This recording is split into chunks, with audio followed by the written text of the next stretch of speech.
Hi, everyone. It's Katie Crysdale here from Lakeview Aquatic Consultants. Welcome back, or welcome if you are new here. So each week I take the time to talk about our weekly newsletter. Typically it comes out on Wednesday, but I'm human and sometimes it comes out on Thursday as it did this week.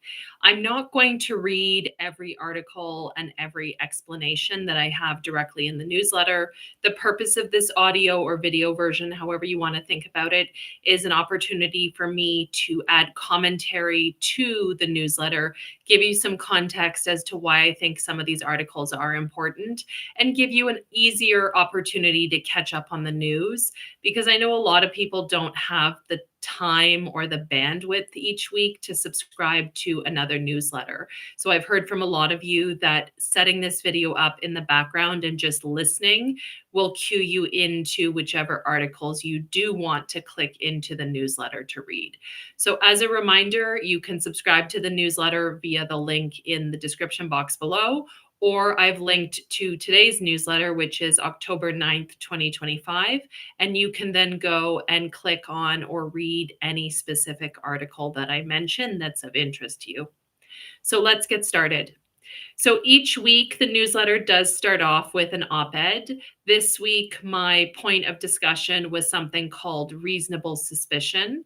And this was based on an article I read about a case in California where some children were not removed from a domestic situation, where, in the opinion of the court, the social workers had a reasonable suspicion that there were things happening and the children should be removed. The children were not ultimately removed in a timely manner, and it did result in serious injury and death. I then brought this article to bear, in my mind, the framing of reasonable suspicion. So often in aquatics, pool operations, whether we're supervising a team or whether we're just working on our own, we often have reasonable suspicion of what's happening throughout the facility or by other team members on other shifts. And the real point of this op-ed was to say that we truly cannot stick our head into the sand. All pretty burnt out by Q4. It's been a crazy year in terms of the economy, in terms of politics, in terms of everything going on in a lot of different industries. But we do need to be prudent and actually take conclusive action if it's something that we have a reasonable suspicion is going on or not happening or not getting done. So I provided a framework directly in the newsletter that I do recommend if you've never done anything like this before. For the last bit of 2025, go ahead and download all of the problems that you have in your day-to-day work and put them on individual Post-it notes. And then map those Post-it notes either on a wall, on a bulletin board, on a whiteboard. You can also use a digital bulletin board, something like Padlet. There are 3 free boards available with an account. Get all of the problems, all of the pain points out of your system, off your chest, get them written down, irrespective of how easily you think you can solve them. And that is a point at which you can start to tackle one per week, or mapping out what does this look like for 2026 to really address some of these issues that I have a reasonable suspicion are not being dealt with. From there, I jumped into the news articles, and this week has been a really, really bad week, I would say, if you are in Canada or Alberta specifically. So we've had the Canada Post strike already for a couple of weeks in Canada. I know a lot of Canadians are really frustrated by that as we head into the Christmas holidays, the end of year shopping. And then we've doubled up this week here in Alberta with the teacher strike. And so the point I made in the newsletter is that for a lot of us in recreation, aquatics, family-related wellness sectors, it can be two things that are true at the same time. You can support a worker's right to strike, but you can also be extremely frustrated that it's unreliable for your staffing, it's unreliable for your own childcare. You are having to take on an extra burden of programming extra public swims or lessons or day camps, or even simply seeing that your daytime hours at your aquatic facility of any type are so much busier because people are trying to find ways to keep their kids occupied. I was at the local public library this week to do some work, and I noticed a parent who was talking with a tutor that she had booked because she was trying to work from home while her kids were home this week. So it's definitely something that I'm really aware of, that a lot of parents and a lot of people in our industry right now are struggling with this extra layer of work. In terms of the news articles that I shared, there has been a bit of a drop off in terms of the volume of drowning fatalities and injuries that we see in the summer in the Northern Hemisphere. So, as we enter September, October, November, there will still be drowning fatalities that I will report on. There'll be a lot more ice injuries, cold related injuries, different types of injuries, but it's completely different from what we see in the summer, where every single day it seems as though there's a child drowning or a major incident. Starting off the week, I shared a story about a woman who attempted to drown a young girl in Texas for being Muslim. This is a very upsetting article, and it's not in any way reflective of our industry, the swimming pool industry. But I think it would be ignorant if we didn't give a voice to this story, which is adjacent to water safety and drowning prevention. I try and avoid sharing a lot of these articles. Unfortunately, it's not uncommon to see parents usually experiencing some sort of mental health crisis, psychotic breakdown, attempt to drown their child, or attempt to injure their family members. I don't tend to reshare those, but as somebody who has a bachelor's degree and a master's degree in religious studies, and I'm personally interested in multiculturalism and society, I found it really upsetting that by all appearances, the basis of this crime was because the little girl was Muslim, which is just horrifying to me. We got some more details on the situation where there was 26 kids in the home of an unlicensed daycare when there was a drowning fatality. And I also think it's important to specify, I just realized after I sent out this newsletter that this is actually not the case that was originally in the Bronx. So when I shared this story in the newsletter yesterday, I thought this was related to the Bronx daycare drowning that I've been sharing a few times over the last couple of weeks. Actually, this is a completely different daycare drowning, which is even more upsetting. This is in Fayetteville. And so this is another case of where a child got out of the home and fatally drowned in an adjacent pool, unfortunately. Going back to the newsletter, there was an interesting article out of Toronto where a condo building, the residents were able to get a settlement from the tenants board, which is like the public authority that investigates tenants actually doing everything that they're supposed to do for residents. So, for example, you could complain about your landlord not maintaining basic water in your building or not dealing with vermin in your building. And so this was a really big judgment regarding a pool that had been essentially decommissioned during COVID in 2020. It was closed due to laws in Ontario about public spaces and recreation. Ontario was one of the places most locked down in Canada and the world in terms of prohibiting people from swimming. But the pool remained closed well after there was phased reopening of recreation facilities. And so the residents were looking for a rent abatement because this amenity that many individuals had moved to the building to benefit from has never reopened. And this particular article really struck me because I see this again and again and again with my hotel clients. We work with probably about 50% hospitality clients. And in this particular case, we often see clients who the pool is closed for weeks or months and they complain about bad reviews, but they don't do anything about discounting or advertising that the pool is closed. Right. So if the pool is closed at a hotel, you do need to discount the nightly rate. Not a hotel manager, but I know basic business sense that if people book for the hotel, pool, which a lot of people do, and it's out of commission for weeks and months at a time, you do need to lower your nightly rate. And I consistently see that not happening both with clients as well as just somebody who spends a lot of time in hotels. I didn't post about it at the time, but I spent 550 Canadian dollars to stay at a hotel in Vancouver before my cruise, my Alaska cruise with my mother back in July. I showed up and the pool was never even filled for the summer in July.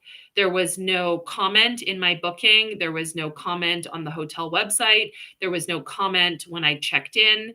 There was only a tiny little paper sign in the elevator, very passive aggressively. And then I discovered from my window that the pool was empty. And so, certainly, maybe that was discounted, but it certainly didn't feel that way. $550 for a regular hotel room is really a lot. That's not the purpose of this comment, but it's simply to say the tenant board, hotels, people seem to forget that they have a financial and a legal contract with their guests or with their residents when they don't provide all the services that people were looking for. I also shared an interesting article regarding a wave pool, like a surf park that is for sale in Arizona. This was basically built to sell, which is a really interesting model, unless there was some sort of behind the scenes business trouble where it was built and then they don't want to operate it. I will be curious to see who actually purchases this surf park. It's kind of like buying, a new home. You don't get to pick the finishes, you don't get to decide the layout, you don't get to decide all the details that you might want. And you could be okay with that if it's a good price or if it's in a good neighborhood. But when it comes to an aquatic facility, there's so many little details that individual operators or owners usually care about. So I wonder how easy it will be to sell this ready to go surf park. Further down in the newsletter, I share a story about a drowning fatality in Montreal where a boat captain has been charged. We don't have a lot of details, so I will report back on this story as we get more details. I shared an article about a missing free diver who has likely been discovered several years after his disappearance based on a leg bone that scuba divers found. I could talk about free diving until I'm blue in the face. It is so dangerous. Shallow water, blackout, underwater breath holding, hypoxia. I mean, there's so much more we need to be doing about these dangers. And the culture of free diving has gotten so big in the last few years. It's really scary to see people trying to do it on their own without supervision, without training, without any sort of backup. I also shared a story about a individual in a wheelchair who's no longer able to go to a hydrotherapy pool in a local hospital. There's been some changes in access. Outpatients or people who are no longer inpatients are not able to use this facility. The launching off point for me with this article was the general public, in my opinion, is really confused when it comes to models of public funding and what they are entitled to use. So I live in the town of Okotoks. I pay taxes in the town of Okotoks. I am entitled to pay entry at the town of Okotoks Recreation Center to use the pool. There's nothing special, though, about that. I can go and use it or not go and use it. The same as local library services, garbage pickup services, and childcare services. Where it gets really confusing sometimes is publicly funded services like police academies, like hospitals, like military bases. I've had a number of run ins on Facebook over the years where people genuinely felt that they were entitled. For example, in the case of Elmer, Ontario, when the police academy pool closed to local residents, it is fundamentally a police academy pool. And so local residents are no longer able to use it for security reasons or for workplace reasons. And so going back to this article I shared from Down Under, I understand and empathize how difficult it can be for somebody who has used a facility in their area for many, many years. But management changes, policy changes, often take place, and public funding doesn't mean that every person in an area is entitled to use it. And the example I gave in the newsletter is I, as a Canadian taxpayer, undoubtedly pay for our armed forces, things like tanks and airplanes, but I can't march up to a local airbase and ask to fly the plane. That's not the right that I have as a taxpayer. Pools are quite different, but it's in theory the same funding model, right? I share further down in the article some similar cases regarding a pool that's closed at a local college. How does that work in terms of academic fee abatements, recreation abatements? And then I get to the article further down in the newsletter, parents speaking out about their child who was found dead in a daycare pool in the Bronx. So that's two daycare drowning fatalities very recently in North America. Two is a lot. This has been picking up steam after I shared in a YouTube video last year a daycare drowning fatality in Northern Ontario, as well as one that's going to litigation in California. So, four in a couple years is really, really too many. And that leads to an article that will be in next week's newsletter about the fact that fencing requirements should be just as important and should be followed just as much in outdoor pools that are not necessarily in ground. So, inflatable pools, temporary pools, or above ground pools, some different jurisdictions have different opinions on how much they require a fence versus removing the ladder or having a lock on the pool. And it's just not any less dangerous, the shape of the pool or the style of the pool. They're all big vats of water, and they do pose a significant risk to curious kids. The last few articles that I shared, there's an article about sauna bathing as a wellness trend. I have another article pertaining to how girls, young girls, are considering dropping athletics and swimming due to periods. I have an article pertaining to short term vacation rentals and efforts to increase safety requirements. I had an article about a new accessibility lift at one particular facility, as well as a man who is attempting to swim 70 lakes, like open water swimming, for his 70th birthday. Lastly, I really wish I hadn't missed it, but I didn't find out in time about a symposia this week hosted by the Ontario Recreation Facilities Association.